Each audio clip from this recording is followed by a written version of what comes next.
여러분, 생수교회는요, 1982년 9월에 시작이 되었습니다.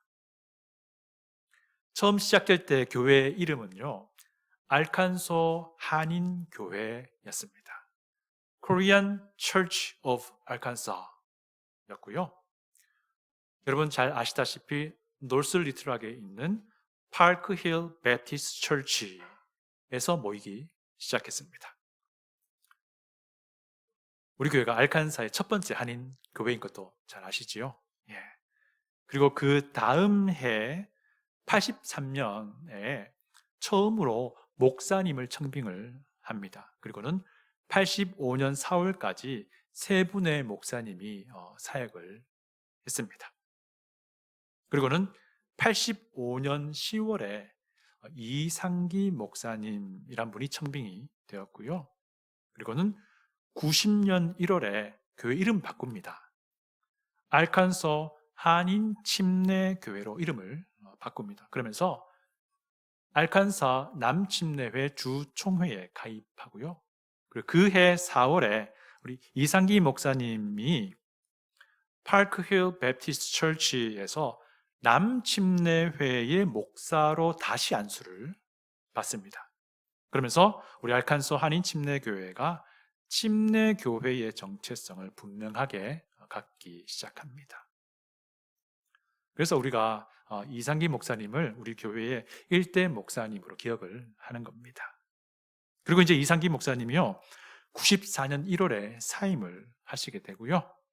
그때부터 지금까지 최철호 목사님, 그리고 남덕우 목사님, 그리고 이종길 목사님, 그리고는 정도영 목사님, 그리고 그 뒤에 김선국 목사님, 그리고 지금 제가 현재 생수교회를 목회하고 있습니다.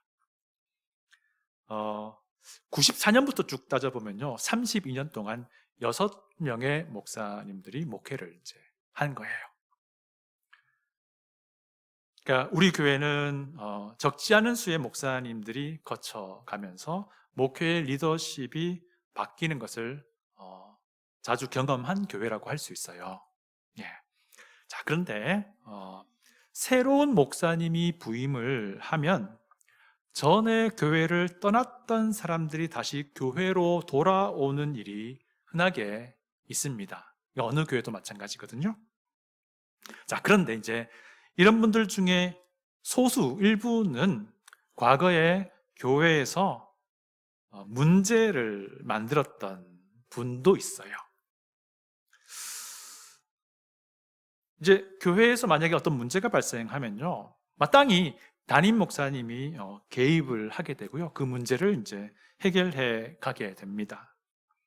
그러다 보니까 문제를 일으킨 사람은 담임 목사님과 갈등의 상황으로 흘러가게 돼요. 그래서 결국 사람들은 어떻게 기억하게 되냐면 담임 목사님과의 분쟁으로 기억하게 됩니다. 어쨌든 이제 이런 일로 인해서 교회를 떠났던 사람들이 새로운 목사님 부임하면은 다시 교회로 발걸음을 옮기는 일이 흔하게 일어납니다. 그리고 교회는 어떻게 합니까? 새로운 담임 목사님도 대부분의 경우에는 그런 분들을 아주 환영하지요. 네. 그리고 교회 지체들도 마찬가지, 다시 돌아온 그들을 환영합니다. 그 전에 어떤 일이 있었는지에 대해서는 아무런 말을 하지 않습니다. 이것이 이제 보통 교회에서 리더십이 바뀔 때 일어나는 일반적인 현상이에요. 근데 문제는 예전과 같은 양상의 갈등이 또 반복된다는 거예요. 처음에 다시 돌아온 자기들을 환영했던 새로 부임한 목사님과 또 갈등 관계가 생겨요. 그런데 그 갈등의 원인이 그들이 전에 있던 목사님과 빚었던 갈등의 원인과 같아요. 과거에 있었던 그 문제가 다시 되풀이되는 겁니다. 그리고 새로 부임한 목사님은 속으로 이렇게 생각하죠. 와, 나 뒤통수 맞았다. 또 새로운 목사님 부임해서 다시 돌아온 그들도 이렇게 말합니다. 목사는 다 똑같아. 나 또 상처받았어. 이런 갈등의 문제 아마 경험하셨을 거예요. 이건 목사님의 어떤 미숙함 때문일 수도 있고요. 또 목사님과 갈등을 겪는 그 사람의 어떤 미숙함의 문제일 수도 있어요. 목사님 제가 이런 말 하기가 좀 민망하긴 하지만 사실 그래요. 네. 그렇기 때문에 새로운 목사님이 교회에 부임하고 나서 전에 교회를 떠났던 사람들이 교회로 돌아온다는 것은요, 기분 좋은 일이 될 수도 있지만 두려운 일이 될 수도 있어요.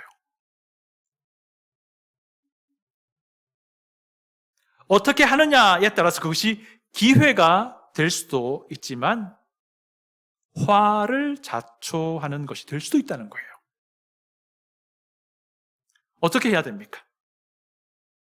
이 일의 근본적인 문제는요, 교회가 죄의 문제를 어떻게 다루느냐의 문제예요. 교회가 혹 잘못을 저지른 지체에 대해서 어떻게 다루느냐의 문제인 겁니다. 잘못을 저지른 지체가 어떤 식으로 회복되는 것이 올바른 회복이냐, 온전한 회복이냐에 대한 문제인 겁니다. 그런데 이 문제는요, 사실 우리의 구원 문제와도 일맥상통해요. 구원이 무엇입니까? 하나님을 떠나 제 갈 길로 간 죄인된 인간이 하나님께로 돌아와서 온전히 회복되는 것이 구원이기 때문입니다. 오늘 본문이 이 주제를 다룹니다. 회복에 대한 것. 온전한 회복이 무엇이냐에 대한 주제를 우리에게 던져줍니다. 여러분 잘 아시다시피 우리가 에스라서와 느헤미야서를 강의하고 있는데, 에스라서나 느헤미야서나 약속의 땅을 떠났던 언약 백성이 약속의 땅으로 다시 돌아오는 회복을 다루는 책입니다. 다른 말로 표현하자면 언약 백성이 하나님께 불순종하여 하나님을 떠나 제 멋대로 살다가 이제 하나님께 순종함으로써 돌아와 회복되는 과정을 말하고 있습니다. 특히 느헤미야 9장을 우리가 3번에 걸쳐서 지금 강의하고 있는데요, 느헤미야 9장 이 전체 과정을 다 회고하고 있는 내용이에요. 창조주 하나님이 아브라함이라는 사람을 부르셔가지고 언약 백성을 이루게 하십니다. 그런데 이 언약 백성이 언약의 하나님을 배반하고 살다가 결국 아수르와 바벨론에 의해서 멸망당하여 약속의 땅을 떠나게 됩니다.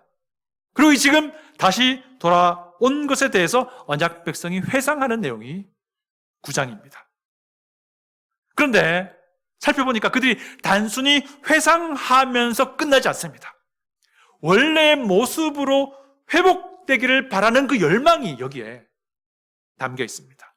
여러분, 온전한 회복이란 과연 무엇일까요? 불순종에서부터, 죄로부터 다시 돌아온다는 것이 어떤 의미일까요? 여러분, 온전한 회복은요, 내가 돌아가야 할 대상에 대해서 정확하게 인식하는 겁니다. 32절입니다. 우리 하나님이여 광대하시고 능하시고 두려우시며 언약과 인자하심을 지키시는 하나님이여, 우리와 우리 왕들과 방백들과 제사장들과 선지자들과 조상들과 주의 모든 백성이 아수르 왕들의 때로부터 오늘까지 당한 모든 환난을 이제 작게 여기지 마옵소서. 하나님을 떠난 상태에서 하나님께로 돌아오는 것이 지금 언약 백성에게는 회복이었던 겁니다. 그래서 그들이 돌아가야 할 목적지는 하나님이셨어요. 그런데 그들은 그들이 돌아가야 할 그 하나님이 어떤 분인지 분명하게 고백합니다. 그들이 인식한 하나님은 크신 하나님입니다. 만물을 창조하시고 만물을 초월하여 존재하시는, 우리의 상상을 뛰어넘는 그 하나님을 고백하는 겁니다. 또 그들이 인식한 하나님은 능하신 하나님입니다. 자신의 성품과 자신의 속성 안에서 모든 것을 하시는 하나님. 또 그들이 인식한 하나님은 두려우신 하나님입니다. 하나님을 경외하는 마음을 말합니다. 하나님의 광대하심과 하나님의 전능하심의 그 경이로움을 인식한다는 것입니다. 초월하여 존재하시는 이 무한하신 하나님을 대할 때에 나는 죄로 물든 유한한 존재인 나 자신을 알기 때문에 하나님을 두려움과 떨림으로 대면하게 되는 그것을 말하고 있습니다. 그 다음으로 인자하심으로 언약을 지키는 하나님을 그들은 고백합니다. 변치 않는 사랑으로 하나님 자신의 그 약속을 지키시는 신실한 하나님이란 뜻입니다. 생각해 보십시오.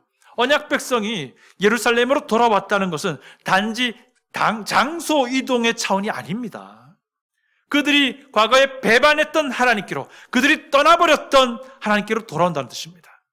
그런데 그 하나님은요, 그들이 배반하고 그들이 떠나 있은 그때도 그럼에도 불구하고 항상 언약 백성에게 신실하셨다는 것을 이 사람들이 고백하고 있는 겁니다. 이런 하나님이시기에 그분께 회복될 가치가 있다는 거예요. 온전한 회복은요, 그들이 돌아가야 할 대상인 하나님을 제대로 아는 겁니다. 제대로 아는 거예요. 죄인이 구원받는 것도 마찬가지입니다.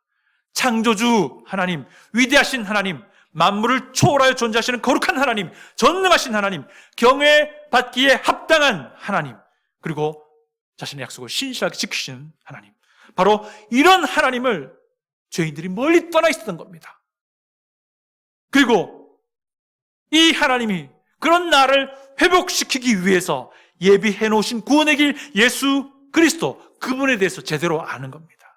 이것을 제대로 아는 것이 구원의 첫 번째 단계입니다. 교회를 떠났다 돌아오는 것도 마찬가지예요. 과거에는 교회가 무엇인지 잘 몰랐다면 이제 교회가 무엇인지 알게 되는 겁니다. 교회는 예수 그리스도의 몸입니다.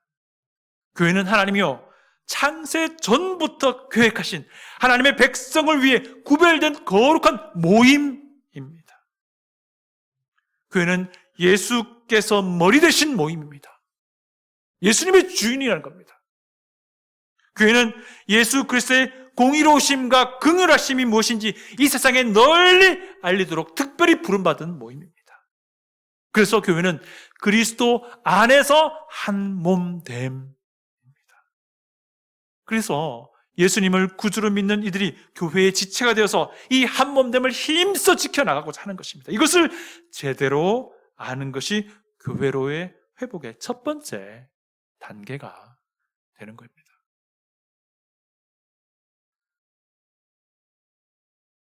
온전한 회복은 두 번째로요, 문제가 무엇인지 인정하는 겁니다. 34절, 35절 보십시오.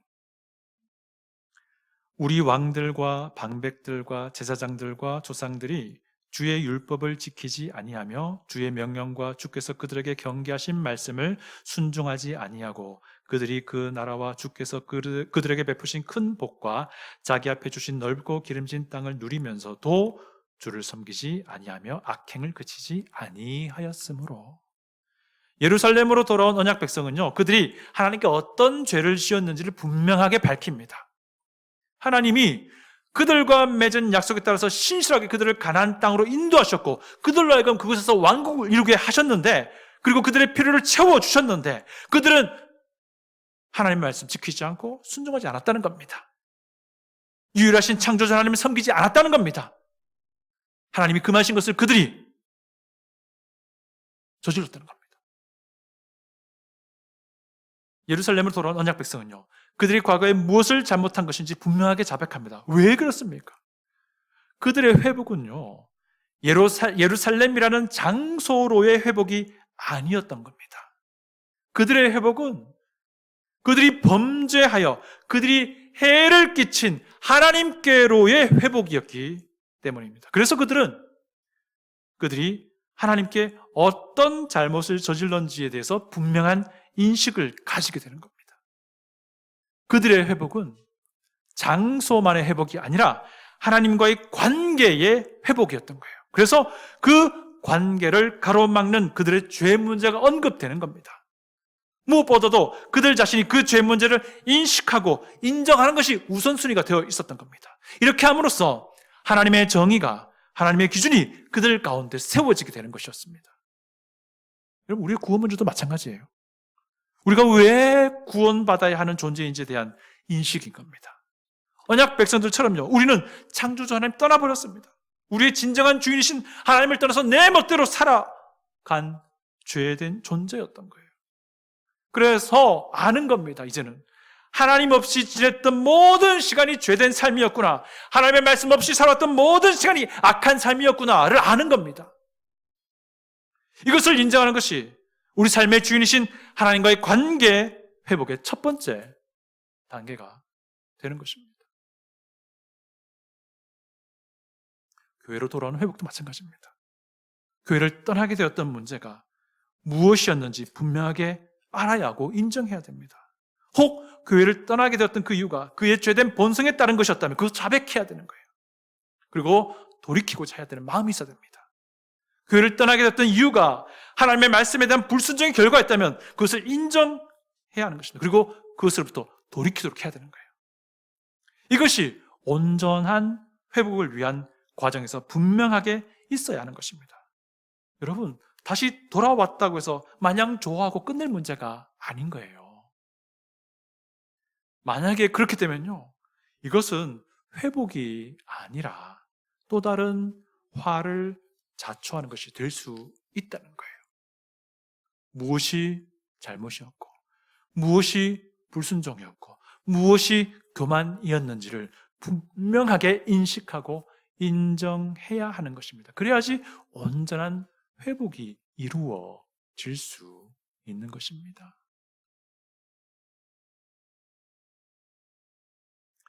온전한 회복은 세 번째로요, 회복되고자 하는 진심 어린 열망입니다. 돌아가야 할 대상에 대해서 정확하게 인식하고 있고 내 잘못이 무엇인지 고백하는 사람이라면요, 그들의 마음이 어떻겠습니까? 이제는 겸손해지는 겁니다.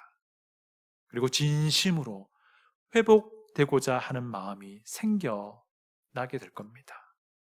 우선 언약 백성들은요, 겸손한 마음으로 그들이 돌아가야 할 대상을 향해, 하나님을 향해 서게 됩니다. 33절 보십시오. 33절입니다. 그러나 우리가 당한 모든 일에 주는 공의로우시니 우리는 악을 행하였사오나 주께서는 진실하게 행하셨음이니이다. 이 사람들이 왜 하나님이 공의롭다고 말합니까? 왜 하나님이 진실하다 말합니까? 도대체 하나님이 공의롭게 행하신 것이 무엇이길래, 하나님이 진실하게 행하신 것이 무엇이길래 이들이 바로 앞에 뭐라고 말합니까? 우리가 이방 민족에 의해서 멸망당하고 지금까지 고난받고 있었습니다 라고 말합니다. 그러면서 이렇게 말해요. 하나님은 공의롭습니다. 하나님은 진실하십니다. 무엇을 말하는 것입니까? 여러 해 동안 하나님께 불순종하고 하나님을 거역하고 하나님의 말씀을 무시하며 지내온 이 언약 백성을 아수르와 바벨론에게 멸망당하게 하신 그 하나님이 공의롭다는 거예요. 진실하다는 겁니다. 그들이 겪어온 이 모든 괴로움과 슬픔과 고통이 마땅한 것이었다라고 인정하는 거예요. 이것에 대해서 할 말이 없다는 겁니다. 오래 참고 오래 기다렸던 하나님의 그 신실함을 생각해 보면 그들의 죄악이 너무너무 부끄럽다는 겁니다. 그리고 그것은 합당한 하나님의 대응, 보응이었다라고 인정하는 거예요. 부끄러움을 아는 거죠. 우리가 악을 행했습니다. 하나님은 그에 합당한 보응을 하신 것이니 이것이 하나님의 진실입니다. 그래서 우리가 당한 모든 고난은 하나님의 의로우시고 타당한 심판입니다. 우리가 마땅히 받아야 할 몫입니다 라고 말하고 있는 거예요. 여러분, 온전한 회복에는요, 수오지심이 있어요.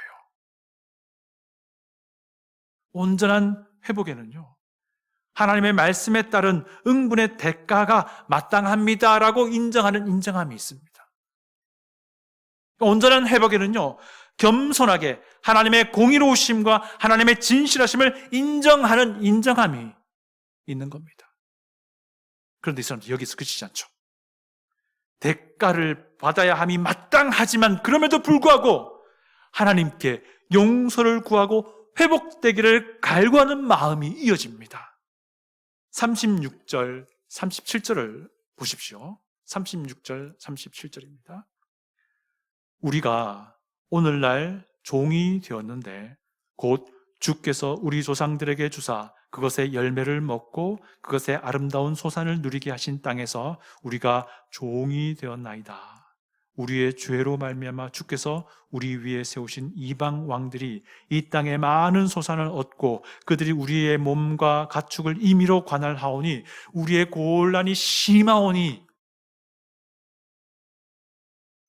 이 사람들은요, 위대하신, 경이로우신, 거룩하신 하나님께 돌아가야 함을 알았고요. 그들은 자기네들이 무엇을 잘못했는지 분명하게 자복하며 겸손하게 하나님 앞으로 나아갔습니다. 그리고 나서 그들은 하나님께 지금 이런 말을 하고 있습니다. 하나님, 우리가 지금도 종노릇하고 있습니다. 비록 예루살렘으로 돌아와서 성전도 재건하고 성벽도 재건했지만 아직도 여전히 우리는 바사 제국의 노예에 불과합니다. 하나님, 너무 힘듭니다. 라고 말하고 있는데 여러분, 이 구절이 불평의 목소리로 들립니까? 그렇지 않습니다. 이 구절은요, 간절한 마음으로 이렇게 고백하는 겁니다. 오 하나님, 우리의 죄 때문에 바사 제국의 종이 되었는데 이제 하나님의 종이 되고 싶습니다. 이 고백을 하고 있는 겁니다. 우리가 이제는 하나님께로 온전히 회복되고 싶습니다 라고 말하고 있는 거예요.